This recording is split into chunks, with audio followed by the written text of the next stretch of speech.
I'm Jeff Gordon, and you're watching Racing America.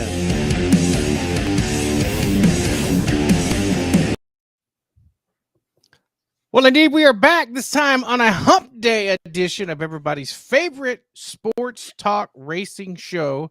Indeed, the show that started it all. Showtime Bobby Chaffee right here. I'm the one yapping now. Rodney Rodriguez, the Iceman, he's on the left side of your screen. So, partner, I can tell that you finally have internet back this week because, well, you're online now. Yeah, you know, that really sucked last week, and the whole thing about it was that's why we missed the show, because there was some Google Fiber is here now. AT&T Fiber came into our area, and I, what do they call it? Hook, bait, and sinker. I took it and went that route, but Google Fiber was out here doing stuff and hit the AT&T lines, and dude, I was like going out of town the next morning. So that was I left. And I got a notification. I was going to send it to you. I got a notification. It was like 10 a.m. the next day, and it said, your internet has been restored. I'm like, it works great here at the hotel in Uvalde. Yeah, right. But yeah, man, man, you can't live without this shit. Isn't that a shame? I tell you, man, it's like we can't do anything without the damn internet nowadays. Well, it is what it is. It is a necessary evil nowadays. I'm just glad we didn't. The internet's one thing, but I'm just glad we didn't have all of the applications, your TikToks and your Instagrams and all that good shit that would record the dumb shit that we did back in the day, because we never did the dumb shit like the kids today do. Yeah, you know, that's that's a weird thing where I think about in the past, where it's like, man, if we'd had social media back in those days and been so reliant on having a computer in my pocket all the time to just pull it out and take pictures, I probably wouldn't be here. I'd either be dead or in jail with some of the stuff that I've done. And it's unfortunate, but hey, man, that was the thing about COVID-19, man. I think where it changed everything. It changed the way we do this show. It changed the way most people do their programming nowadays, to where it was like, you can do damn near anything with the power of the World Wide Web. Well, it's funny how all these radio shows, even our main friends, or even our good buddy Craig Way finally has a camera inside his studio, to where he's filming the himself talking. He's got the picture, obviously, of the people calling into the radio show. But yeah, I mean, even talk shows over the course of the wild, our buddies at Sirius XM over there, the Morning Drive, they have their stuff broadcasting on Tubi now. Yeah. So it's like I texted you before, the medium that is radio, that has a special feel, is probably what we say 90% now video along with the audio, where you get a taste of it both different ways, whether it be regular audio and or video now, as the case may be, for 3/4 of our audience. Yeah, you don't really, and the thing about it is, when you think about it, and this is, I've talked to a lot of people about this, and this is a whole thing where we talk about like with streaming with racing, is it just really broadens the audience so much, because you don't have to be in a specific location. I mean, you can intake this stuff from anywhere, and that's like with talk shows and so forth, is you were very restricted by whatever the transmitter was going to do for you, and the reach, and your reach was very local. But now with digital, I mean, I look at the stats on this show, and we got people watching from, I don't even know where some of these places are. I mean, it may be bots or whatever, but the fact that somebody's plugging into it, it's a pretty big deal. So it's definitely changed, and it was never more evident than last Tuesday or Wednesday, whenever it was, to where it's like you lose that, and all I had was the phone. All I had was the phone that I could work. Couldn't watch TV, couldn't do shit. So yeah, that's. And your phone started running slow because everybody in the neighborhood's on the AT&T phones. That's what happened here a couple of weeks ago. Absolutely. So that's it's one of those things. But I'm glad everything is up and rolling today, and here we are once again on a Wednesday, getting ready to talk some racing on a busy weekend. Lots of stuff happening both on local and national. Last weekend, and then of course this weekend is jam-packed. You got the IMCA Super Nationals there in Boone. Got some good representation from our friends in Texas. Our buddy Johnny Torres, South Texas Sweet Tea, finished second in one of his heat races, so he qualified into the main qualifier earlier today, so that was good news. He's running both his stock car and his IMCA modified, so best of luck to Johnny. There's a couple guys going. Stephen Whitaker Jr. is going from South Texas. That's a hell of a long way from Corpus to Boone. And then you got various other guys. I think Cody Leonard's up there. He ran at Marshalltown a couple of weeks ago, or I guess last week, and now he's running in Boone. So there's some Texas representation for us. Obviously, if your guys in your neck of the woods are running in the Nationals, give us a shout out or give them a shout out on the post and stuff. But yeah, lots of stuff going on. Locally, I'm actually missing the race this weekend with Texana and the sprint cars. I got this little football game to go to down in San Antonio with the I-35 rivalry coming to town. So there'll be about hopefully about 55,000 people in the dome there to have a really, really good time. And something has definitely changed since the last time that we were on the show, because I'm watching numbers and watch analytics and everything as we're doing the show here on the back end, and I see the number of viewers, and then I click over to X, and it's like, okay, that don't match, so whatever. but we are streaming everywhere we're supposed to be. Yeah, so, my X just restarted. That's kind of weird. Yeah, X kind of blowing it pretty good there with a nice amount of viewership there. So thank you all for checking in on the X. And if you're on the Racing America X page, you can actually drop a message there, a live thing as we're going with the topics that we're talking about, or if you have a topic, and we can check that as well. And of course, if you're on Facebook or YouTube, any of those, you can do the same. And YouTube is blowing and going as well. But for the same reason there, we're not seeing the numbers there. But as long as we're there, that's the main thing that counts. I'd actually forgotten about, because I talked to some dirt track people, and they're like, Boone, you going to Boone? I'm like, no, I'm not going to Boone. I'm staying home this weekend. I've got some football duty. Going back to work on Friday night. Going back home to do some high school football. Not actually back home, but back to high school football coverage. And then of course we have Saturday stuff, early contests there for the Fighting Texas Longhorns, 0-1 Texas Longhorns. But yeah, it's Boone, and I'm like, Boone my ass, the World 100. It's like, dude, that's the one thing that I've really gravitated over to, where I absolutely love the dirt late models. And I think I saw 79. I think I saw 79 on tap as of when's Tuesday? When was Tuesday? Oh, yesterday. So you've got that going right there. So yeah, it's a couple of big ones right there. Bobby Pierce looking to defend that championship, and it's a who's who there. Just kind of taking a look here. Let me see where I've got it over here. Bobby, the number one name on the list when it pops up, car number 0, Bailey Curry. I saw that. Yeah. Bailey Curry, Tyler Erb. I mean, the list goes on and on and on of dirt track late model stars and dirt track late model controversies and so forth. And here we go, going to Eldora. That ought to be a fun one. That should be a lot of fun. Eldora and late models, it just goes good together. Their 50-50 sales are unbelievable, up in like the 5 digits there, mid to low 5 digits. Yeah. And here, I mean, this is so weird. I mean, we actually can never get messages from Twitter. And Jude Fernandez checking in right here and says it buffered for a bit, and it buffered because I kind of clicked it. I clicked it on and then back off again. So that's what that was. But Jude, thank you for checking. See, technology's crazy. I mean, seriously, and that's great, because we could never get any interaction with X. And if we can get X, because honestly, that's where the big numbers are. I mean, everybody's on X. That's like the news, right? Remember when it was like our parents would say, let's watch the world news. I watch the world news all day on X. Mm-hmm. And a lot of that shit I don't want to see. But a lot of it you'll have to buzz through our new banner. Our scroller has some new information on it compared to last week. So, oh, that does too. Mm-hmm. The one across the bottom. Mm-hmm. Oh, she's rolling. She is rolling right there. So let's take a look. I'll kind of keep an eye on that. Friends, speaking of the banner and speaking of the thing up in the top corner right there, on the above my head, you have the little QR code, and that's going to take you right to the Revved Up Sports Show page, where you can get your live programming, you can get your recaps, archive stuff, and then over on the other side, on-demand shirts, the official partner and merchandise provider of the Revved Up Sports Show. And actually tonight we're going to be joined by James Cole. James Cole back on the racetrack. Well, he's been on the racetrack, but James Cole back to victory lane, my man, this weekend at the Outlaw 34. Did a really good, really good job, man. That was a hell of a race.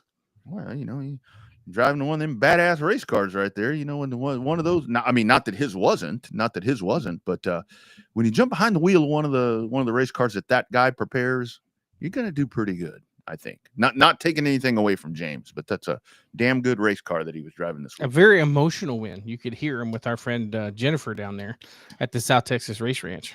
Yeah, absolutely. And James is really one of those guys, and I know we can kind of preface the conversation that we're going to have with him tonight, because he's not going to tell you everything as I wish he would, but that's really a guy that he really genuinely is about trying to help local racers. When we say that, you know, for your apparel and for the different things that you need to get a hold of on-demand shirts, we truly mean that, because they are very much, and James charters that massive company out there in San Antonio, to where obviously they're in the business to make a profit, to make money, for commerce, but they will help you in all that they can. Yeah, they do it all. Shirts, hats, they do koozies, all kind of stuff. If you check out our friend, both our show friends, Owen Pittman and Kevin Rogers, both been on the show multiple times. They're actually, speaking of the Nationals, they're up at the IMCA Nationals promoting the Sparkling City Classic that comes up at the middle part of December there in Corpus at the race ranch. So they printed up a lot of stuff for them to hand out and to do different stuff to promote that big race. So yeah, lots of interaction between on-demand shirts and it's not just local racing anymore. They're getting a nationwide reach now. I mean, when they post the videos, if you see some of these different drivers, they're coming from all over. It's not just the South Texas boys anymore that are getting it, and South Texas guys and gals that are getting their stuff done, but they're, you know, getting them all from all over. So that's good news. Yeah, and they truly do. I mean, lots of different things, and it's not just the racing side or any of that. I mean, quite frankly, I think that more, it seems like what they do on the racing side, because I've toured the facility a couple of different times with James, and I go through there and I see some of the paraphernalia that they're putting together, and, you know, the names on it and so forth, and it's like, you know, we'll play a spot for James later where he kind of mentions whether it's a multi-million-dollar company or you know, Bobby Chaffee Racing. You know, they're going to sit there and do that, and I think that the racing aspect for it, for them, has been more to where they kind of do that whenever, you know, to kind of give back. You know, to give back to the sport. So super cool thing right there that he does. Yeah, no, awesome. One of the good guys. We talk about a lot of good guys in racing, but definitely one of the best guys and one of the best show supporters we've had the whole length of the show. So we have good times with James Cole. Always a good time to stop and chat, and when you get him to slow down for a minute, he's always busy running around. But you know, when you get him to slow down for a minute, always a good conversation with James Cole. Yeah. So you mentioned Boone, and I'm not all too familiar with how everything works, but the car count that I saw, 38 modifieds, 42 stock cars, the northern, I guess it's sport mod, 46 sport mod, 47 hobbies. So that was, I guess you can kind of progress yourself throughout the week. I don't know if that's exactly the format, but I know it's definitely one of those huge events to where you have that and the World 100 going on the same week, because these are not 1-day shows, and they're not 2-day shows, and they're not 3-day shows. These things just go on forever. Yeah, no, there'll be alphabet soup in it all week till you get to the finals there on Saturday. So yeah, lots of racing. I think it's you know, and you could stream all of it. It was streaming today. It's on the Flow, today. Right? No. I think it's no. That's on IMCA. IMCA TV. Yeah, that's IMCA, and the Flow is where you get Flow Kiss My Grits is where you get the World 100. Absolutely. All right, let's go diving in. We were talking about him just a moment ago, and we are super excited. Great partner of the program. And here we are. We have him live. Finally, we had to pin him down. We had to tie him down to get him to come on this program. And like I said, just not only a great friend, but just a great human being, our friend James Cole, On Demand Shirts. How you doing, sir? And doing well. Very, very much appreciate you guys having me on. And sorry it's taken so long. We've been a little bit busy, to say the least, but wanted to get on here. I know it's been too long. So James, I mean, we can talk the business, we can talk about all of that stuff later on. Do want to talk about your racing, but primarily I want to talk about your racing. I open up Facebook on Saturday or on Monday, I guess it was, and I see James Cole in Victory Lane at the race ranch. My man, take us through that. Yeah, it's been kind of an emotional ride, to be honest with you.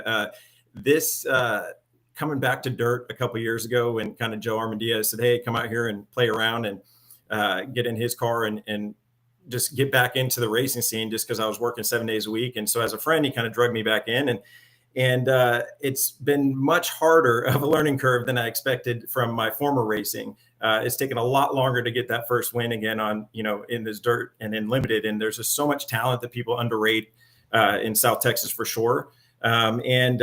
Honestly, the biggest thing that's changed a lot is just our team and like Lawrence Miklicek, especially, and really all the Miklicek family, the Titzmans. I just have a lot of really, really good people around me and helping guide me through what I should be doing, shouldn't be doing, get me comfortable in the car, and just getting that different feel that I kind of needed to, just kind of how we got it with asphalt. And then you just get in a rhythm. And heck, the last 5 races, we haven't finished worse than third. And so we knew it was coming and we were going to different tracks, but really it's a testament to the whole package and everybody that helps us out. Who knew the flip at Texana would be the thing that flipped your program around literally and figuratively down there. I know when I saw you at Texana, I was like, somebody's like, I saw your car drive by at the end, when I was coming up to turn the lights off and everything off. They're like, yeah, he flipped. I'm like, wait, what? Because I just saw the car on the tow truck going, I didn't even know you flipped. I guess it was talk about that experience, man. Was that your first flip, or did you flip in the late models down at SAS? No, fortunately I haven't. I had some really bad wrecks at San Antonio and had to go to the hospital for broken bones and stuff, but never a flip. And so I had a lot of firsts this year, I guess you could say. Texana was an interesting track. It's weird because we were actually on the lead lap and running 6th or 7th through that deal, and came to take the white flag. And of course, on the white flag, race on's going right over to the leaders and what's happening and stuff. Well, we went into turn 1 and a lap car just kind of freaked out a little bit, slammed on the brakes and hopped straight up in the lane I was in. And so once we collided just a little bit, it just hit the rut the right way and kind of flipped it over. So fortunately I was okay, just a little bruised up. The car we thought was not as bad as what it turned out to be.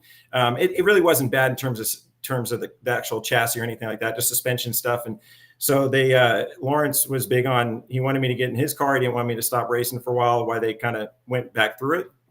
And so that's what I started running again. We kind of brought my car back, I think a couple races ago, and there was just some things that still weren't right in it after the heat race. And so after arguing with Lawrence a little bit because I didn't want to kick him out of his ride, he's like, no, I'm having fun crew chiefing. And then he has a lot of his family members, Parker, Nathan, Marcus, they're all kicking butt down there at the ranch. So he likes to kind of help out in every way.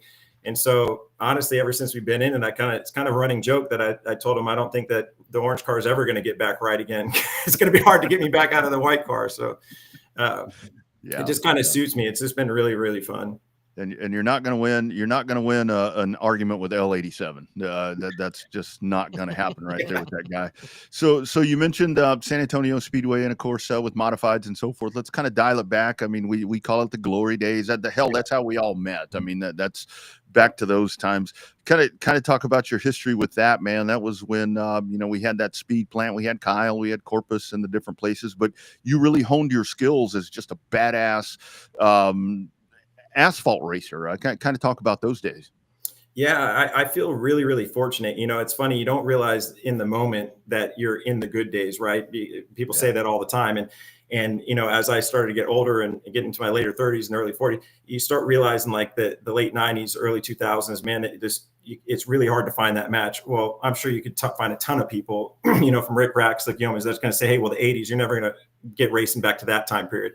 And I try to remind myself that of today, even though things are very different today, to just kind of appreciate it and not take for granted the tracks that are open, the places that we can go and support, and just overall in general. And so honestly, the asphalt side of things, once I went over there, I think 99 or 2000, we started at San Antonio, and there's just no place like it. I mean, you guys know that's been there. Anybody that's raced on it, I feel for the kids that are growing up now that will never have that chance.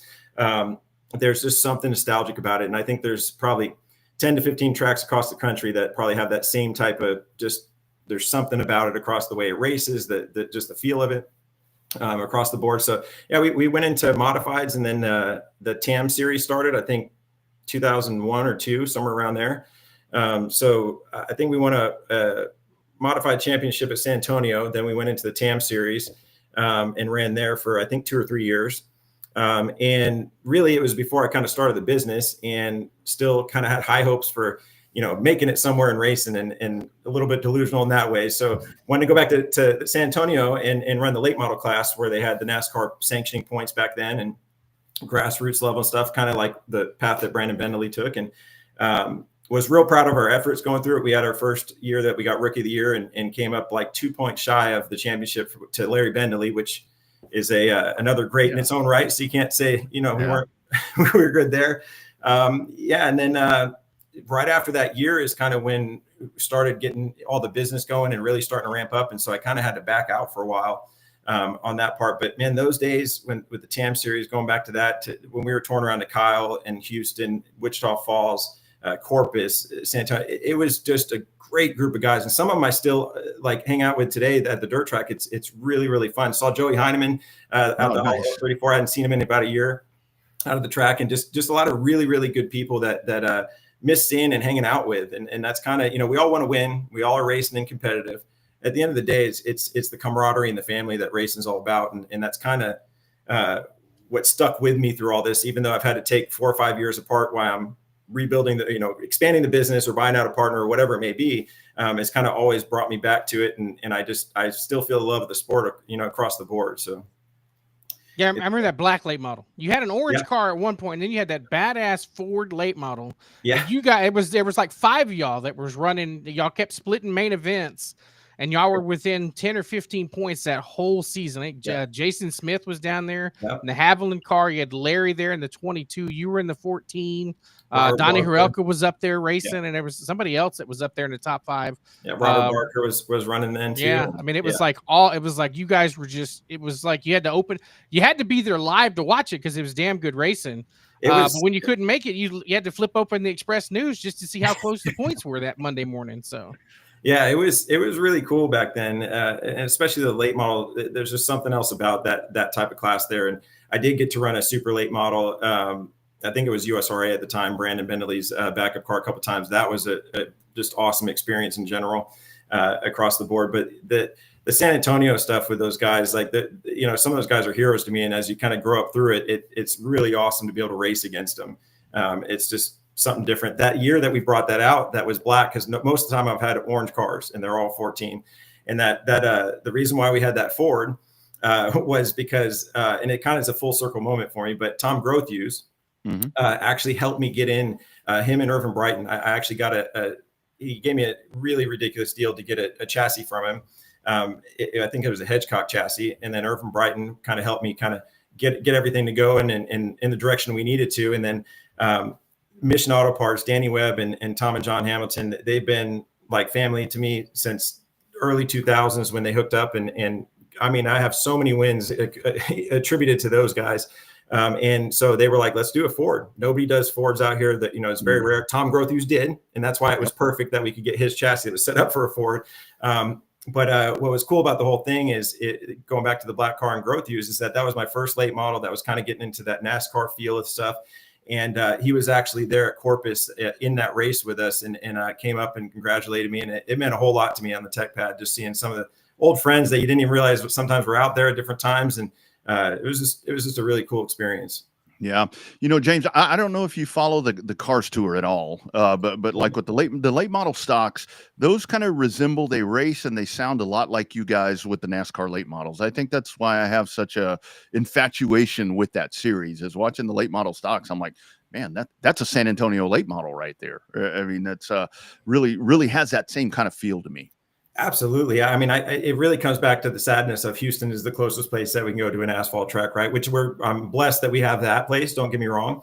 But man, if there's more asphalt tracks like there were before, I would love to get back in the late model to that degree, that what they're doing out there. And I think Junior's buying and several other big hitters that I think it's phenomenal trying to build that back up on a grassroots level to a degree, and that just to keep filtering it through, because I think it's so important and we lost some of that. Mm-hmm.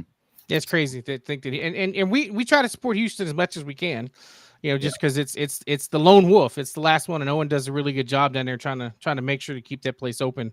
Don't know why Carcal can't be where it could be, but that's another discussion for another show.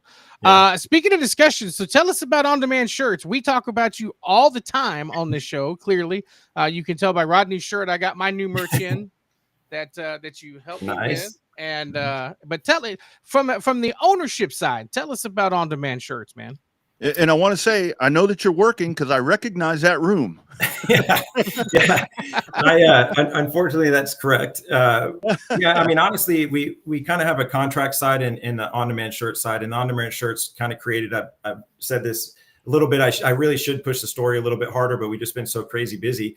But I really want to get back to the racing side. So the On-Demand Shirt side, majority of the profits are going back to a track, is going back to a series, going back to a racer. We're really trying to support that side of it because we know it's really kind of hurting down south. And we don't want that to die and go away. So that's kind of what built off of that side. People don't realize that we've been screen printing and embroidering for 20 plus years and do a lot of corporate work for a lot of business. That's probably most of it. But you were saying earlier, Bobby, that we're getting a lot more traction nationwide with the racing stuff. And it's really true. I didn't realize how much it's kind of how we built the business to begin with, was word of mouth. And the more people are seeing kind of the product, how it comes to you, just honestly, just that we care. I mean, I have a phenomenal group of people that we've worked really, really hard to put together over the years. I mean, my VP has been with me 13, 14 years. I got operations manager for I think over 17. Just everybody really believes in what we're doing. It's not just kind of a 9 to 5 coming into a job, and that's what it is. Which is kind of why we had last weekend we had production in on Saturday. They took off Sunday, and then they were back in there on Monday and stuff. And that's just to make sure that we're hitting deadlines and we don't let anybody down. So it was an easy switch to kind of go on the On-Demand Shirt side and hit into the racing world and try to give back in that way. And honestly, I've been having a lot of fun with it. And it's selfishly enjoyable for me and my team to kind of give back to the stuff that I really enjoyed, growing up. And, especially when you're younger and a teenager and thinking that you can make it in the racing world, even though you're a fraction of a percentage of the talent and what it takes to get there. It's honestly, that's kind of what we grow up and why we still are bit by the racing bug and love it. And James, to talk about the operation right there, because I've seen it firsthand, and you guys do a tremendous job with videos and so forth. I mean, your team is just everything that they do, but I don't think folks really have an idea of what you have built there. This thing is just a massive, it is mass production, and you've got so many moving parts and pieces, and it's a constant fluid moving business, and that place is massive. You have to be really proud of what that has become, dude, because it is unbelievable to watch. I remember sitting back in awe, and I'm like, holy shit. Are you kidding me? I really appreciate it. And if I'm being totally truthful, I very rarely take the time to back up. My parents tell me all the time, people that care about it, my girlfriend, back up and really look at what's there and what is built over all the years. But I think it's the competitive racer in me. I take the same approach to the business side, where it's always, hey, no, we can improve more. We can do this better. We can do that better.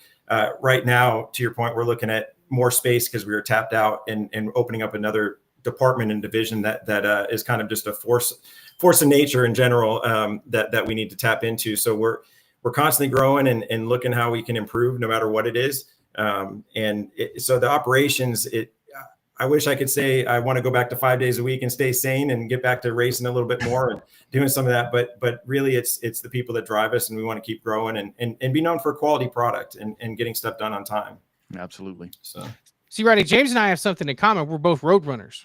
And so we're excited about this weekend's ass kicking that we're going to give the Bobcats in the Alamo Dome. I don't know about that, guys. I don't know. It's going to be a hell of a game. I can't wait. But talk about the stuff that you learned back then, right? It's like college only teaches you so much, and then you get the real world bumps. But talk about that transition going from being a road runner to being a business owner. Yeah, that's interesting. I wish I could say, I love the college, but I wish I could say that, man, my whole career, it was just, I learned everything I needed to. I got out and it was awesome. Right. I could probably say I had 3 or 4 professors, like from an entrepreneurship class, stuff like that would really kind of enlighten me, that I still remember some things to this day. Other than that, it's been experience and painful. I mean, it's just the part that people don't see in the growth and the expansions and the late nights and the freaking out if you can make payroll early on, and just a lot of these things. It's a pathway that you got to have some thick skin for sure. But it's also, I mean, if you're able to push through it and you believe in it, I don't think it's as painful as what the reality of it is, because we just lie to ourselves and say, no, just it's around the corner or whatever it may be, that next goal. So if you're passionate about it, I don't think it's as painful on a daily basis than, just grinding out as any business owners. But it is a tough thing.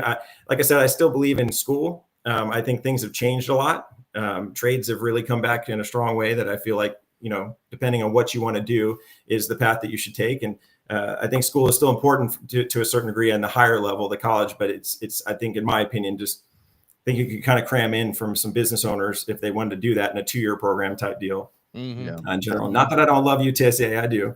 But just the experience at that time. That's a really great point, James, because I talk about this all the time, when I'm talking to kiddos, to where it's like, I know I have a lot of friends and colleagues with degrees or whatever, but I've got a lot of friends also that are plumbers, electricians, all these different things, and they're making a hell of a lot more money and a much better living than some of those other folks. But that's, again, like Bobby said, that's. Yeah, but I can tell you right now, even on us, a lot of people just see the shop and see all that stuff. Like, what the reality is that everything we touch, we actually have like 6 or 7 internal departments, depending on what decoration methods there are, and e-commerce and Shopify backed up. And so all that stuff going through there's so many touch points, high labor and a high customization. It's not like Amazon where you're pulling product off the shelf and shipping it out. You have your margin. It is what it is. So I laugh about it. It's a great point that you made, and I laugh about it because one of my great friends is Joe Armandia, and they come from the plumbing world. And I'm like, they're going to make more money than I probably will in a lifetime, right? But what I mean is just the plumbing, AC, there's a lot of those trades. There's really good money in it, and that's why I think they're coming back. Because before, like as us growing up, I mean, it was one of those things where it's like, oh no, you don't want to do that. That's beneath you. And which I never understood that. But that's kind of like, oh, it's hard work. This is what it is. But it's now we have this massive shortage for it. And then with everything with AI coming in, there's just so much more focus on the things that do need to be hand-on and what we're going to need in the future. Yeah, great point. So give us the process of how it works. So if they go to support or sales at ondemandshirts.com, let's say, it's a little different for Rodney and I to work with you with our stuff because, we're on a little different level. But if somebody's sitting there and they want to get Joe Blow Racing back up and running and have T-shirts, how do they start? Is it just an email? And then what happens after they get the email? Yeah, I mean, it just really depends on what they want. Because again, we offer a wide variety of products, and now we've kind of partnered up with a lot of people like Austin Witch with RUSS race gear and different people that have a lot of wide range of product in terms of us in-house, with whether it be koozies or hats or driver's bags or shirts, whatever it may be. Depends on if they want to design for like a full-blown race design, which will take anywhere from 2 to 3 weeks to 4 weeks, depending on the time frame from start of concept to actually shirts to your door. And it really depends. So we kind of guided people through the process. Some people just want simplistic stuff. If it's a corporate thing, they have their logo. We can set it up on proofs. Hey, I want this style shirt. I want embroidery on a polo. We can show them all types of products through the board. So we kind of have service reps that behind the scenes will kind of, depending on what you want. That's where I say about the customization part is people ask all the time, well, how do you do this? And it's not really step 1, 2, and 3, right? It's what do you need? And then we go down whatever path that they need. Because it's very specific to them. Even the racers, I mean, they're going to want their car at a certain angle. They want to see that rivet in that certain spot. I mean, there's a lot of things that go into it. So there's not really a template that you say, okay, well, here you go. Let's place this order. But we do try to take a lot of the pain out of it, so people don't have to, worry about, well, did I cover all this? Do I do all these things? And then we really push hard on when you get your art proof, especially on the full blown designs. Push back. I don't care if it's the smallest detail. We want you to look at that shirt every day and be like, man, I love that thing. I mean, its quality is a big deal to us. So that's kind of the process, but there's a little bit of process difference between, each decoration method, but really the service people that we have behind the scenes are second to none. And that they'll spend whatever time it takes to kind of go through it with you guys or with anybody that Right. James, I think one of the biggest things with the on-demand shirt side and with the racers and, all of us that are your customers, that are your partners, with apparel, I'm going to kind of speak for you here. Feel free to tell me if I'm wrong, but it seems like you guys take a lot of pride in the sense that Joe Blow Racer, that they actually get an opportunity to have apparel with their car, with their brand, with whatever it is, to where in the past it was like, I mean, when I raced that, I could have never had that. I mean, but I think you guys give folks an opportunity to where it's an affordable way to, whether you're going to give it away, you're going to sell it, whatever you're doing, that shit with your name on it. And that's pretty powerful right there. Yeah, the biggest thing that's changed is like the way that we can go about decoration, right? So like when we go into these full blown, 8, 9, 10, 11 color designs on the back and stuff, it is really difficult to just print one of those shirts, right? Mm-hmm. You spend so much time in it, and then you may have 2.5 hours setting it up on the machine with the right inks and the right stuff going through there. So we kind of have to watch how we can do those things. That being said, that's a full blown to the max detail. If you want 150 or more stuff that we want to do, you can do anything you want, specialty colors, neons, metallics, whatever. If the everyday racer that just says, hey, look, I want it for me and my team, because to your point, and I know it sounds crazy, I've owned this business for over 20 years, but yet I didn't have racing stuff until probably the last 10. And even then, I think I had one shirt when we just did it when I was doing the Lucas Oil stuff in 2009 or 10. And not until I came back again. So even me, I mean, it was one of those things. It was very difficult. They didn't have, what we have now, which from the digital type printing, to where it's more expensive on one at a time, but we can do one at a time. I think we did some of that stuff with yours, Bobby, to where it's phenomenal stuff. It gets so much great detail. And even if it's a, $4 or $5 higher price point, you can buy 5 at a time. You can buy 12 at a time. Going through there, and we can keep it down. So maybe you just want your car name. And that's what honestly, my first shirts, that's what it was. It was a one color, had my number on it with my signature. And I was the happiest. I mean, my dad surprised me. We probably had 2 dozen or something. And it was super exciting. So we try to hit whatever level it is. And we all start somewhere, and we're doing stuff all the way down from a entry level driver that really wants to get something or help with their sponsors. That's what we try to encourage people is, and get the sponsors on there. And most of the time, that's what's going to build it. They want to see that shirt, and that you're going to recognize them, not just on the car's at the track, but the shirt goes everywhere. They're going to see it at HEB. They're going to see it all over the place. And so it just helps build their sponsorship with that, driver too, to where they just keep building upon it. And you can get to that higher tier, at some point, whether it's you wanted to race a modified and have a ton of shirts, or all the way up to World Outlaws and have a merch trailer. You really got to present yourself, well. And James, that's I'm sorry, Bobby. James, that's kind of one of the things too, to where it's like I caught a lot of grief, especially with the dirty air ones when y'all did the dirty air ones for me, to where it's like I would go somewhere, and if it's like you need to wear a polo, I'd wear a dirty air polo, and it's got my name, and they're like, "Well, you're awful fucking proud of yourself, aren't you?" Yes, I am. Yeah, you should be. You absolutely should be. I mean, that's the whole point of being passionate about what you're about, right? Exactly. Yeah, there's nothing wrong with that at all. I know the feeling. That's with my own merch. I posted it on Facebook last night and been getting blown up with people I had no idea would be like, "Hey, how do I get one of those shirts?" So that's been a good thing, right? So that's whether I didn't have a huge order, I didn't have a small order, didn't have a huge order, but you're right, it was custom tailored to fit what I needed. So no, and honestly, like on that stuff too, we are close. We're within a couple of weeks of having we're revamping the entire website to be a lot more user friendly. We kind of learned from some of the designer and some of the other things that just became complicated, because most people want to do stuff from their phone, and that changes the experience versus doing it from a computer. So we're kind of adapting a lot of that stuff. But along with that, there's going to be a full-blown driver store. So any of the people that you guys see that we represent, that we go through, so even like Dalton Faulkner, Whitaker, like we're going to have all that stuff to where you can order online.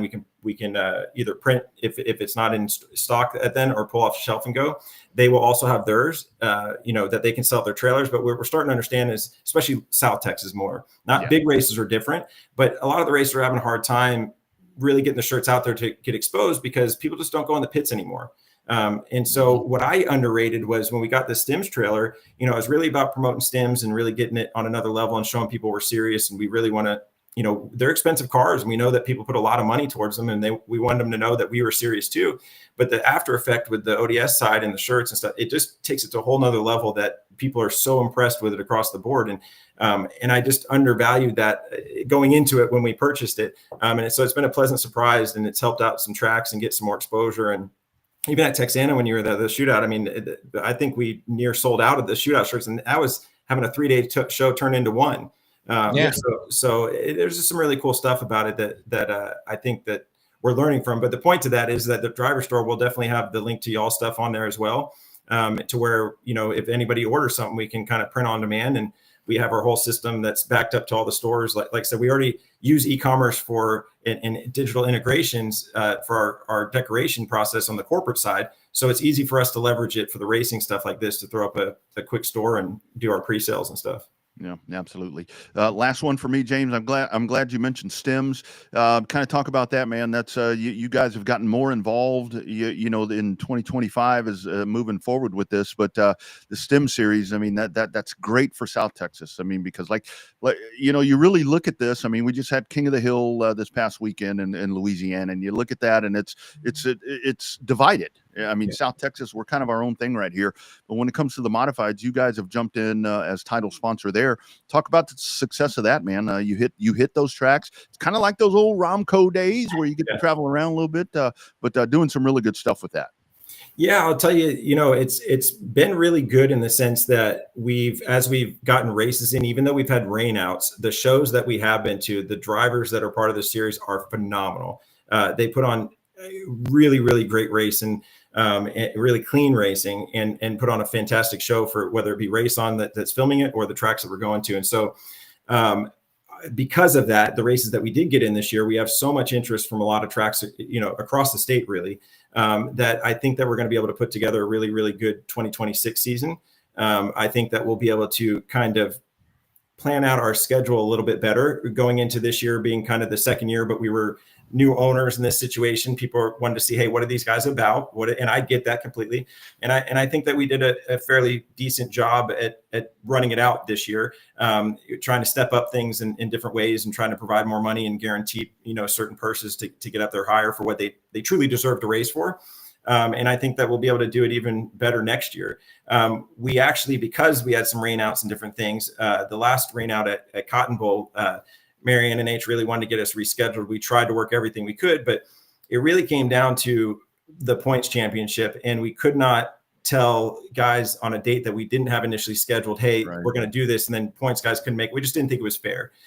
So we kind of worked out plan B, and this will be the first time that anybody's hearing it. But we are going to have stems on the Oktoberfest schedule for the Saturday night show. And we've been able to secure a couple more sponsors to make the show on Saturday only $250 to start and $2,500 to win. So it'll be a good payout all the way. It's guaranteed. It doesn't matter the car count. We really want to try to pull as many cars as we can. Hopefully Cannondale, Heart of Texas, that time of year they're not running. Cotton Bowl is an amazing facility. We really want them to see what we're about and how we run things, and get them excited for next year in general, and healthy purses that we can do that. I got to say that the biggest reason and part of some of this that happened was Sundowners Diesel, all the Dinsmore family, they really stepped up in a big way to help put some money towards this race to bump that up.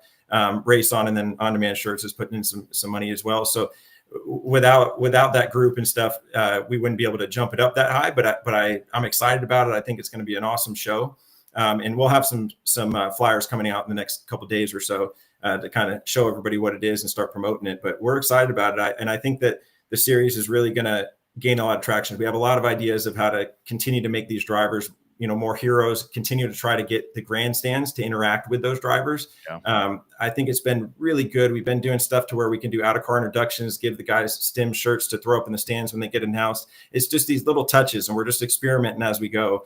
At 37, we had some of those light-up boomsticks out there in the crowds and doing different things. And so we have some ideas of other stuff that we're going to do in the future. So we're excited about it. I think it's looking bright for 26, and I think it's going to grow to where we'll have B mains everywhere we go. So that'll be October 18th, probably the 11th. Weekend before 11th. Yeah, the 11th. Yeah. And actually, we actually have a couple. If you're okay, I'll run through it real quick. But a couple of bigger dates that we got that we're going to be a part of. We're actually just a sponsor of the Mod Wars coming up here in Waco. 2 weeks and stuff. So we'll be out there. One of the guys that we sponsor and work with, Jake Tim, with the World of Outlaws driver, he's bringing down his modified to run in that. So we're going to kind of hang out there. I had to be out of town. Otherwise we would have, for the first part of it, we would have brought the trailer in. So we're kind of locked that down for next year, but we will be there and represented. Then the next thing is October 2nd through 4th. We'll be at the SuperTech 600. We're doing all the shirts and everything for that. I think actually we're excited. I think Lawrence is going to get an enduro car so we can kind of flip roles. And I can hopefully help him out with that process and just have a good time. But we will be there with the trailer, and we help sponsor that event as well. We actually have the design that's getting wrapped up in the next week or two. So we'll be able to release that also. And then, of course, Oktoberfest after that. And then we have like a veteran show, and then we'll be at the Race Ranch for the 2 big IES shows, being the shootout for the big limited mod stuff, and then the Sparkling City Classic at the end of the year. So we still got a decently packed end of the year as we roll out. So it should be a lot of fun. Well, James, before we let you go, on behalf of Rodney and myself, we just want to say thank you for all the support for the show. You make two guys that don't look good, and that's a good thing to happen. So from the Dirty Air shirts to the RUSS merch to my Showtime merch, we appreciate everything you do for the show, and we don't want you to know that it doesn't go unappreciated. And we support you everywhere we can, and nothing but the best of hope for you coming up in the future. So yeah, I really appreciate it, guys, and we just feel privileged to be a partner of the show and what you guys do every week in and week out, just trying to keep racing alive and people excited about it. So, anything we can do for you guys, we're happy to do. Appreciate you guys too.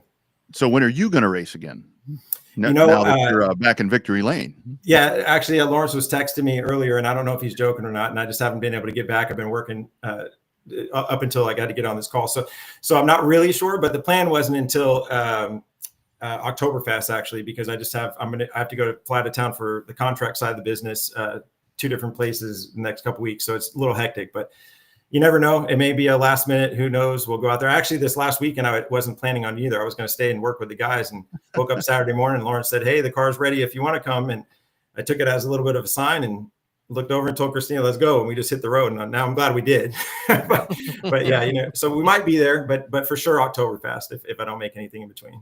Yeah, absolutely. Looking forward to it. I might see you at that one. I'm actually home that weekend, so hoping to get out there. All right, my man. Thank you for everything. We appreciate you, and keep doing it, man. ODS, only way to go, brother. Thank you. Appreciate it. All right, take care. There he goes, James Cole. One hell of a business that he has right there, and as you can listen to him, just a good guy, man. Just a good guy. He's passionate. When he talks about passion, man, there is no doubt about what James Cole does. Yeah, like we said, one of the nice guys in racing, and that's a good thing. It's a good thing to have a partner like that to help our show, because without him, we definitely wouldn't have some of the stuff we have now to help the show grow. So yeah, it's good to be partnered with good people. And these things are really tools. I mean, these are tools of what they do. I mean, like I mentioned there, I mean, yeah, it's really cool to see your name on a t-shirt or whatever, or a polo or a cap or whatever the case is. But it's something that, I mean, you look at it now, you really have to have something like this to do business. And with racing, I mean, even if getting a small sponsorship, if you give somebody a few t-shirts and some caps and all of that, and it helps you get, $500, $1,000 in your pocket. I mean, that's tires, that's fuel. I mean, that really helps you out. And that's the one thing about it is, and I can't wait till they get the new website up and so forth, because you go look at the number of people that, and I'll be very candid with you, the number of people that they help. I mean, we're all clients and customers of On Demand Shirts, but they're helping us because they're not breaking the bank on our stuff is kind of what I mean by that. Yeah, I'm waiting because I have some people that wanted extra large sizes that I didn't have in stock, and so I'm waiting for the store so that I can get some people. They want some of them great big boy sizes that I just didn't have. So yeah, we'll see how that works. So our racing buddies are a little thicker. Yeah. I didn't realize they wanted quite that large a shirt, or else I would have tried to order it in the beginning. But yeah. So some of the ladies that walk up sometime, and I'm like, oh shit. Well, can you wear a large? Wear it for a nightgown or something like that. Hey, this is hell. It's on demand shirts hump day. Let's give you a look at what On Demand Shirts does. You've probably seen us all over the racing world and doing a lot of racing designs for events and race teams, but we also do a lot of stuff from small boutiques in small cities all the way up to Fortune 500 companies. Your brand deserves to be seen. We print on more than just shirts, hats, jackets, bags, and much, much more. Custom corporate branding starts here. There it is, and that's just a small look. It's a small look. If you happen to know James, get him. Go in there and look at that place. I think the Go next time look I'm at off, I'm gonna head to San Antonio. I think I'm gonna try to go down there and check it out. I got to tell you, the first time that I went over there, so he gives me the address. I go rolling up in there, and so I walk into the first door, and I'm like, I'm here to see James Cole, and they knew I was coming. They're like, "Hello, Rodney." I'm like, "Oh, okay, hi," well, whatever. and I said, "Where's James?" And they said, "He's not at that door or that door, that door or that door. He's at that door." I'm like, "Holy shit." I thought you had I knew the operation was big. I didn't quite know it was that big, but yeah, super good stuff right there. On-demand shirts. Be sure and check them out. So moving forward, well, you mentioned the Cars Tour right there. Landon Lewis and Keelan Harvick win this past weekend at Florence. Florence does a really smart thing. I heard this on SiriusXM. I didn't realize this. It did a lot of driving for me this weekend, where I didn't realize how smart they are to schedule Florence on Darlington weekend. It's beautiful, and it's not that far. It's really not that far from Florence to Darlington at all. It's a hop, skip, and a jump from track to track, so it makes sense because they run there, on Friday night or Friday and Saturday to get it all in. And yeah, it's perfect. Coming up, and then they run that big South Carolina 400 coming up there in a couple of months too. So good, cool little racetrack. Driven by there. Hadn't been to a race there, driven by there, but it's cool. It's a cool little joint right there. Yep, absolutely. King of the Hill this past weekend, we kind of touched on that. Cody Smith. That's where, when I see these races, I'm like, okay. And Cody Smith is actually one of the guys that, when you're putting your list together of who's going to win these big factory stock races up north, and like we talked about, I'm glad that James kind of mentioned that, because that's really what I'm seeing, to where it's now, with a lot of the coverage and so forth and everything with factory stocks and the different racing in Texas, South Texas is really in its own little playground. I mean, it's like South Texas gets left out. And I think we need to make a better effort to include them. So probably something that we'll do moving forward, because they get left out of, it's like the one kid that don't get invited to the party. It's like, come on, what about South Texas? I know Johnny Torres is in Boone, but come on. I mean, that's why you have to invite everybody. Well, that's why I had to get That's why I had to get the Valentine's card for everybody back in the day. You got to go. I guess that's the other part of it. That's the other part too. That's the other part. I may be making up excuses for something that doesn't exist. Cody Smith, Mark Underwood Jr., Justin Whitehead, Dustin Hennigan, and Jeffrey Abbey, 1 through 5. And Underwood almost went back to back. Mm-hmm. Yeah, absolutely. So you've got that one, and that's just one of several now as we get towards the latter stages. I was thinking about this the other day. So remember where it's like Labor Day, after Labor Day, we went back to school when I was a kid, way back when we used Big Chief tablets and pencils. We would go back to school after Labor Day, and racing season was done. Yep, Memorial Day to Labor Day. Remember when they first wanted to do Oktoberfest? Everybody thought they were crazy racing all the way into October in San Antonio. It was like that was it, because I remember, like, Dad, he would so we'd get done and it's time to go back to school or whatever, and he'd go with Palace to the snowball, because the snowball has always been when it is. And I'm like, what? They're having a race in December and in Florida? And now it's like, shit. Now we're just cranking up. I mean, now we're getting to the meat of the schedule, when the point championships and track championships, all that shit's done. That's irrelevant at this point. Now it's time to go big money. That's time for the big money. Time to get your revenge and time to get your big check. Yeah, absolutely. Hey, by the way, does your other deal start at 8? Yeah. I've got it over here. So okay. I can kind of work with it. Pay more attention tonight than you did last night. Yeah. Dude, I got a good grade. I got a good grade in that one. So, like I said, y'all don't need to know my grade. I got a good grade for once, because it said I was going to be a B+ and was projected to finish 11th out of 12. But we'll see. I usually don't finish that far down. Yeah.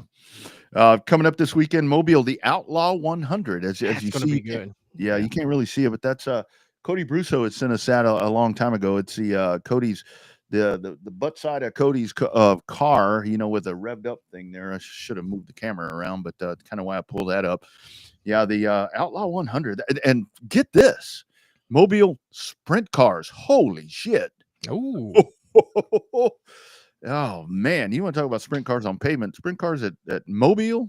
High banks. Nope. Words of in the words of Greg Davidson, WFO, right? Oh my God, that is going to be. I'm glad that my responsibilities on Saturday are from 11 to about 3, because by the time that's over with, man, I'm going to sit here and I'm going to check out the World 100. I'm going to be checking out Mobile. Cordeal has the Speedfest Pro Late models, 125. So that's on Racing America. Yeah, you got that. New Smyrna Pro Late model twin 50s. Dude, we're just getting going. We're just getting going. Yeah, just getting good. And then of course you got the big IMCA Nationals and Boone. Yeah, all kind of. I mean, there's all kind of racing still going on. You got the Winchester 400 coming up here in a couple of weeks. I mean, it's nonstop now. Yeah, there's certain events that can go head to head with college football. Not many. Yeah, well, and the thing about it is that's where it gets to with these pavement races in the Southeast, because it's like, I mean, that's kind of one of the things that I really love about going to the Derby, is that you have to set aside some time on Saturday afternoon to go in that tent. And hopefully it's raining. Yeah, hopefully they watch the SEC championship game. Watch the SEC championship. Yeah, because that's where you get some of the, I mean, you get race fans fired up in the stands, but when you've got Georgia playing Tennessee or Georgia playing Alabama or whatever, it's like, and I haven't been there since Texas is in, the SEC. So that's one of the coolest things right there. I know the last time that I was there, I think it was, I forget who, Georgia and Alabama. Yeah, Georgia and Alabama, and it rained, and we had some friends that had a condo, and we went and watched that, and it's like, man, it can rain all at once. The last place we want to be is at the racetrack watching this stuff. But then we went to the bar, and we thought this was time after. This was the time after. Oh, yeah, I thought about the time we went with the Duke. Oh, I don't want to think about that time with you. No. That bull owes me one. So does Kyle. That was the credit card debacle. I'm not going down that road again. I'm not going down that road again. What we won't see anymore until 2026, until what, March? Yeah, IndyCar. Yeah. Why? It's way too early. Sorry. And it won't be any better in 2026 with Fox owning it, because they're not going to want to go head to head with the NFL. So any hope of IndyCar ending season later than what it does now, no hope. With Fox owning a third, they're not going to go head to head against NFL football. Man, and I'd love to see, I know the Arlington thing, I'm probably going to be a part of that with the company, but it's like, man, I would love to see them back at TMS. I know Pocono is scary, dangerous. Michigan, these tracks, I'd love, because the race on Sunday, was that Sunday? That was a good race. And it's just like, man, get them back on ovals. Let's race a little longer, just a little bit longer. It just shouldn't end that way, because like we talk about with short track season, I mean, NASCAR's kind of always run up through the end of October, November, but it's like, I think there's more time in there. But again, I know it costs a lot, but to put these events on, but I just wish that they could kind of stretch that season out just a little bit more, because they go totally irrelevant, because their big news was today. That's right. The day after their race, or I guess 2 days after, a couple of days after the race now, and that's it. Yeah. That was the two dominoes right there. With Colton Herter going to F2, and then Will Power, I guess yesterday announcing he wasn't going to race for Penske anymore, and then today they announced he's taking over Colton Herter's seat in the 26. Well, should be number 26. I mean, like that's it. That was the two dominoes that needed to fall, and they fell 2 days after the damn season ended. Yeah. David Malukas to Penske, so that's settled. So, well, still to be officially announced, but he's a Penske affiliated driver. So it's just, that was kind of like that Connor Zillage thing, to where it's like, okay, but yeah, it's like nothing. There is nothing that's going to be talked about for IndyCar unless somebody passes away or something. I mean, there's no reason to discuss it at this point. I got to tell you what. So what do you think about the Colton Herta thing? Your true thoughts on him going to be a test driver? Well, it's not only that he's going to be a test driver, he's going to run Formula 2 full time. Right. That, in theory, is a step down from the IndyCar series. Agree. In the hierarchy of motorsports. It does a couple of things. If he goes out and sets the world on fire, it makes IndyCar look really good. If he goes out and lays an egg, it makes IndyCar look really bad. Because he's one of the top stars in IndyCar. Does he win a lot? Not as much as everybody would, as much as he would like. He's not winning like Alex Palou's winning, but if he goes out and lays an egg, that looks bad for IndyCar. Despite all the F2 guys that leave F2 because they don't get enough points or have enough money to go to F1, they come over here. So I just think that I think it's going to be a challenge. I was surprised by it, but it's all about that money. It's all about that Cadillac money, because the same guy that owns Cadillac owns part of Andretti Global. So, and quite frankly, in my opinion, with the whole the driver lineup for Cadillac, I mean, I think Colton Herta's better than at least one of those guys. It's like, I mean, I don't know what the progression or how exactly you get to be a Formula One driver. I know he's it's not 5 points away. Yeah. So and those guys sign multiple year contracts. Yeah. That's where it's like, I mean, to me, that whole situation right there is, look, I like Checo Perez. I think but where's he been? What's he been doing? Getting paid for Red Bull for sitting on the couch for a year. And Valtteri Bottas, I mean, again, he's at least been a reserve driver for Mercedes. Yeah. I can't outdrive either one of those guys, but it's like, I think that Colton Herta, but I get to where, and I think this goes back to IndyCar to exactly what we're talking about, to where I know IndyCar has the Fox contract, and Fox, you sent me some numbers that you can talk about here in just a minute about TV numbers. I think Fox did an admirable job of showcasing them with this, but I mean, it's just IndyCar just doesn't have, like we're talking about, that they're done. We are not going to talk about them until the middle of March. Nope. There's absolutely no reason to talk about them after today. And the only reason we'll be talking about them is because they're going to have a doubleheader with the NASCAR trucks in St. Pete, unofficially. It hadn't been officially announced yet, but we'll be talking about that because NASCAR get a 3 or 4 week head start on them when they go to run St. Pete there in 2026 and at the end of February. Yeah, absolutely. Our buddy Zach Clark checking in. We were talking about the South Texas thing, several good paying events for factory stocks, and with the pull-offs, yeah. Well, that's the thing. It and maybe I was speaking out of term when I say that, but it's like maybe I need to put it more on the onus of the drivers to travel and go do whatever. I think for the longest time for me, it was where I would look at those big events and I'm like, well, where's all the South Texas guys? Well, it probably is. They need to get their ass there. I guess. I mean, I don't know. That's there's a hell of a divide. There's a hell of a divide, and it's self-inflicted, I guess. Yeah. So I got sidetracked with the I-35 rivalry thing, looking up the thing that you were telling me about here. Yeah. Fox coverage on IndyCar, the inaugural NTT IndyCar Series season, largest viewership game of any professional sports. 1.36 million average viewers on Fox and FS1, a 27% increase from 2024, and the most since the 2008 post-merger season, where IndyCar and CART finally decided to nip it in the bud and get it together. That's impressive. 27% growth. Most 2025 audience growth for any sport, averaging at least 1 million viewers.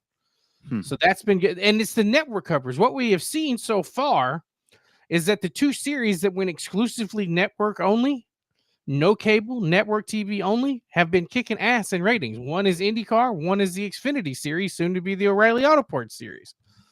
Their numbers have kicked ass all season. Only a couple of their races have gone less than 1 million, and that's because some of the major markets weren't showing the race like they should have on the CW. Here's the graphic that gets the stat that gets me the most about IndyCar, though. Massive lift in the coveted 18 to 34 demographic, plus 81%. The season also saw an increase in women viewers, with women between the ages of 18 and 34 at plus 72%. Those two numbers are massive. That's the coveted demographic for everybody, except for the NFL, because the NFL and now college doesn't really count. Every other sport's looking for 18 to 34. See, and that's where when NASCAR went to Prime, I know the overall number went down, but those are the demographics on Prime where they just blew it out of the water. to where it was maybe only 3 million or 2 million, whatever it was. But that coveted demographic was the bulk of the viewership. And that really is, because those people are going to tell somebody, hey, turn this thing on. You're going to enjoy watching this or whatever. You said something right there with the growth of the Xfinity series, with the Busch series. To me, the fact that series, I mean, even though now, things are a little different the way I'm going to talk about that series, the fact that series is outdrawing IndyCar. And I know and it's not a shocker. It's weekly. I know. Except for the Indy 500, Indy is third fiddle. That's it. Yeah. I know the numbers are exponential with the growth, but still there should be no reason. And I go back to, again, broken record, with that driver roster, that IndyCar should be outdrawn by the Xfinity series. But the Xfinity series is good racing. I mean, let's be honest with you. Let's be more honest popular here. than Cup right now. Yeah, it's a better car. It's a better product. It has superseded the trucks. I mean, to me, the trucks were the ones at the point, but when they put them, Ilmore engines in there, it kind of took away the pizzazz. That's the best racing car. They've got good personalities now in there. I mean, as much as I talk about the Busch Series bully, people tune in to watch that guy. Yeah. I don't know. And then we keep hearing about the truck series going to kit cars in 2027. I don't know about that. I don't know. But there's not. But if you think about it, there's not another major partner that can come in unless they go to a smaller truck. There's because the Titan's out. You've got them off. You got all four major manufacturers in there now that they discontinued a Titan. You got the F-150. You've got the Chevy Silverado. You got the Dodge Ram, or I guess technically the Ram 1500, and then you got the Toyota.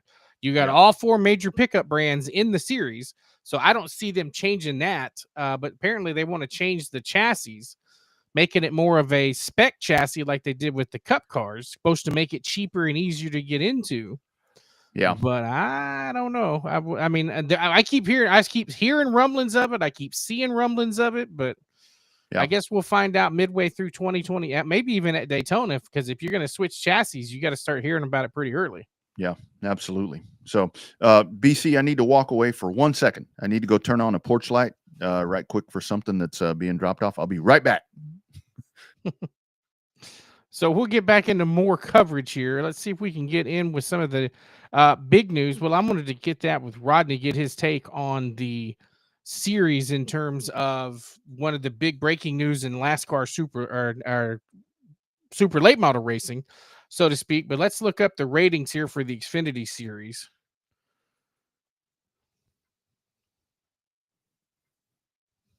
Let's see here. See if it'll pull up here. Yep, that's horse racing. Yep, that's all horse racing stuff. So you never know. Right when we work on the fly, that's when we end up having everything not work out. Let's try TV ratings.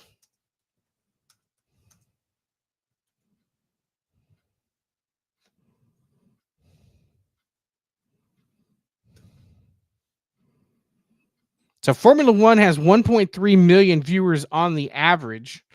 Here in 2025, a 7% increase from 2024. The average demographic they're looking for there is 18 to 49, which is representing a 24% increase in roughly 500,000 viewers there for Formula One. That's for 2025. Frontstretch.com. Let's see if they have this week's ratings out. If I can get the computer to cooperate here. Come on.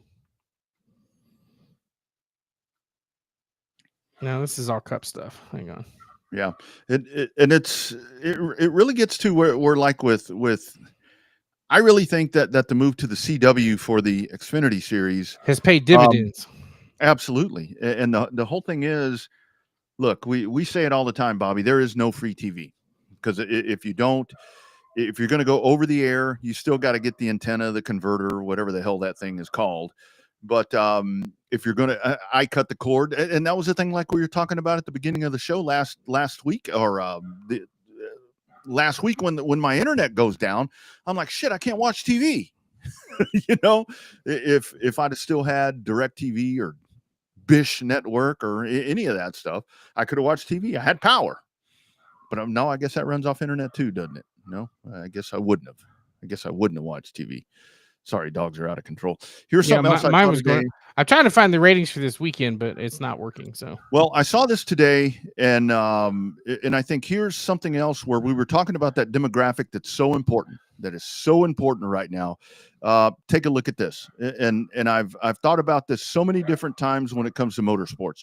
The average race length this year in racing series, to where it's like people don't want to watch NASCAR. How much of that factors into that? well, you can get so much more done during a NASCAR race because if it sucks, you can do other things. So, it may be an hour. It may be, and of course, Darlington was what, almost 4.5, 5 hours. It was a quicker Southern 500 because there wasn't as many cautions as there could have been.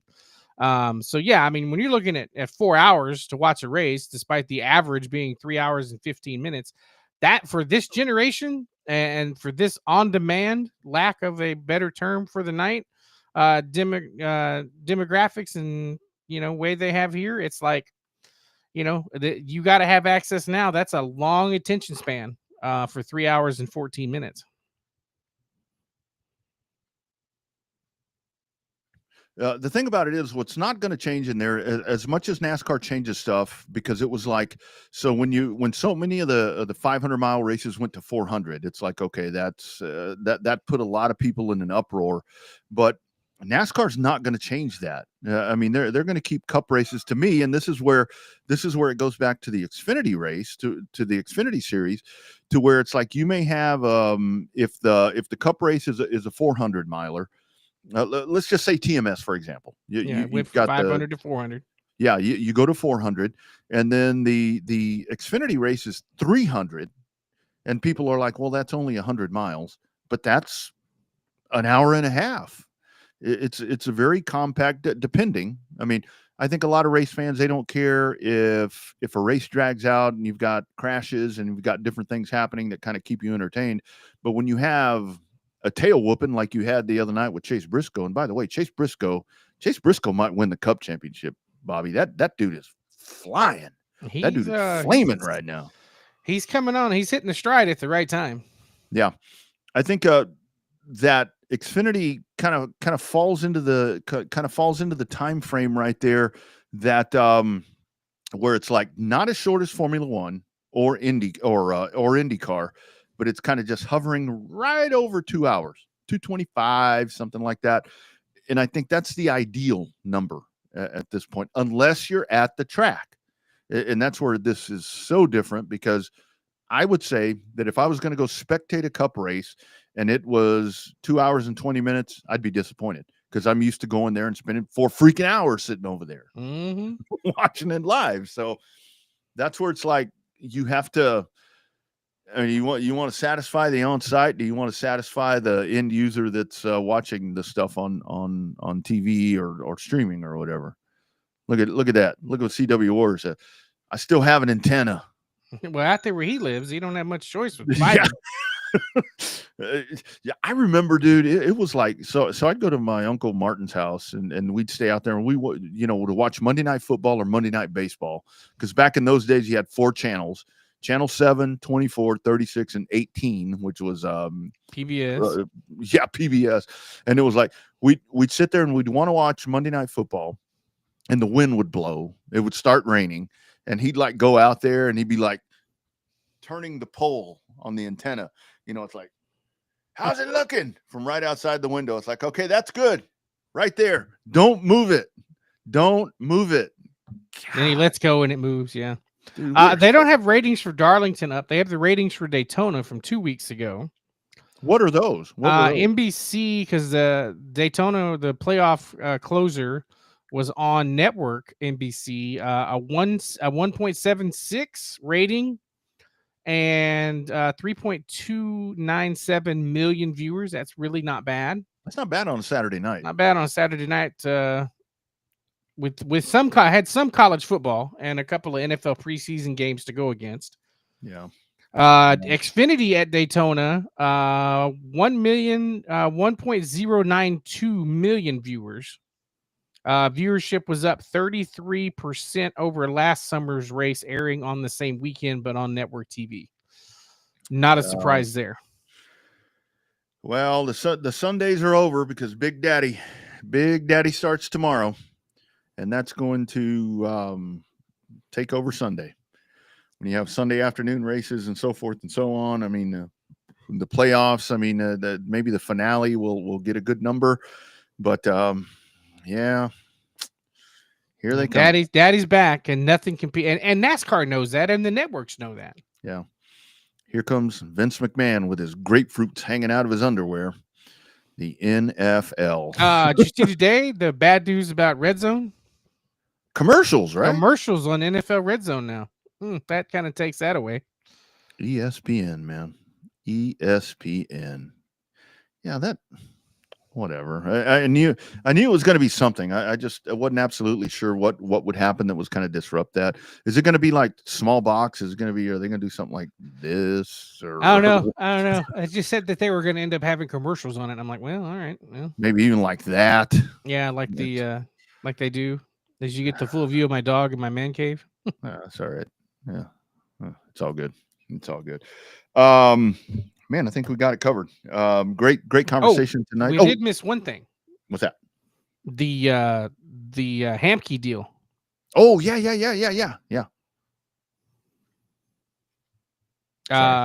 Robbie Hamke is joining the team over at Port City Race Cars. That's big for super late model racing, and well, I guess late model racing as a whole, because now with this new GMS fabrication with Tony Erie Jr., who left Fury, that's some big news today. Yeah. That's going to be a pretty big shift right there. And that's where, again, we talk about it with pavement super late model racing, to where it's like with UARA and ASA, to where all of that, the competition, it's just very whatever. But now when you have the shifting going on right there, that's where it's like a major that I look at that, and that's pretty much like when Ricky said, okay, I'm going on my own. I'm moving. I'm getting away from Tim Bryant. I mean, that's kind of, I may be over dramatizing that a little bit, but that's kind of the same thing. That's pretty crazy. Yeah. So all of that, and we still have, and I'm curious to see, because we still have, like you mentioned, Winchester. I mean, we still have a lot of big pavement racing to go. So let's see how that kind of culminates here leading up to the Derby. And we'll take you up to the Snowball Derby, because I don't care what anybody says. To me, the old pavement head, old asphalt, ASSFAULT guy that I am right here, to me, that's when my season ends. When we get to the Derby, I'm like, all right, I'm done for a little bit. Ends with the Derby and starts with the Chili. Well, actually, this year we got the Sparkling City Classic in Corpus the weekend after. So, yeah. Well, I'm super excited because this year, last year I got to go to the Dome. So the way everything plays itself out this year, you've got the Dome, and then you got the Derby the next week, or vice versa. I don't think they're on the same weekend, or last year they were on the same weekend. So you'll get those broken up. So again, my two favorites at this point, the super late models, will have the opportunity, or I'll have the opportunity to. I'm going to the Derby as long as UTSA doesn't make the championship game. So wouldn't mind going to the Derby. Actually, kind of my thought for the Derby this year is, going to spectate, to kind of go and come back Sunday. It's one of those things to where people would always tell me when I'm down there, where it's like, okay, we're going to stay until Sunday morning and leave. They're going to leave when the Derby's going on. I'm kind of thinking that's what I may do if I go, unless they put me to work. No, I mean, we've had to leave before the Derby went one time because it rained. Yeah, well, and that was the day they moved it to Monday, though. Yeah. So, I don't know. Hoping to get down to Pensacola. Got a lot of people I want to go see. It's been a little bit since I've been over there. Great program. Thank you to James Cole for checking in, and not only for James Cole for checking in. I mean, James Cole for everything that he does, not only for Bobby and I, but for all of you people out there, because he makes you people look really good. He makes you people look really good. Not he and his team. because that's the one thing that James always talks about. And it is a very collaborative effort that they have over there. His business manager, his all of that. I mean, it is a very buttoned up organization that they have right there. I highly recommend. Talk to James, schedule a tour, go see what they do, because they make it look really, really cool. Yeah, no, it looks cool in the video. So maybe the next time I have a free afternoon off, I will. I should have done it this week, but when I had the whole week off last week. So there you go. There you go. All right, friends, we'll do it again. I kind of like Wednesday. I know this show is like ever changing, but anyway, we'll do it again next week. Just be sure and check out the socials, and be Tuesday or Wednesday. Tuesday or Wednesday. Tuesday or Wednesday, yeah. Tuesday or Wednesday. So you've got football, I've got football, and the in between is plenty of racing. And we invite you as well to find a racetrack or find a streamer that's going to have some racing on for you. Yeah, it's going to be fun. I'm picking a bird win in the Dome. It going to be close, but it ain't going to be the ass whooping than it was last year. Check it out on ESPN Plus. UTSA plays Texas State, the best G5 rivalry in the state of Texas, and one of the best G5 rivalries in the whole country, in my opinion. Tarleton State, bitches. Tarleton State. Former donor to that place. But now my work is done. I'm no longer a donor, but I still am very proud of them. Although that Army team's probably going to win 2 games this year, but whatever. Yeah. We get them at home in the Dome, so doesn't matter. Thanksgiving weekend does not matter. If you guys missed the news, James Cole talked about it here. October 11th, you will have Stems at Oktoberfest at Cotton Bowl Speedway. And again, a big shout out to Cotton Bowl Speedway. That's I guess that would be our hometown racetrack when it comes to proximity for us. Marianne and H.E. Nauman, the incredible staff there, putting on a great program. I think that's going to cap off a weekend of just some really good fun. You got the dirt trucks. You've got a lot. It's going to be a lot of stuff happening in Oktoberfest. And Stems at that place. Whew. That's a Stems track. That's a Stems track right there. That's right. Wide open. Yep, absolutely. All right, we'll do it again next week. On Demand Shirts, the proud presenter of this program, along with audiovisual consultations. Be sure and check out all those folks and help them out. Help them help you. We'll get out of here with a word from On Demand Shirts. See you guys next week. Precision, consistency. Just like in racing, these are our values in screen printing, embroidery, and everything in between. If it's branded, we can do it.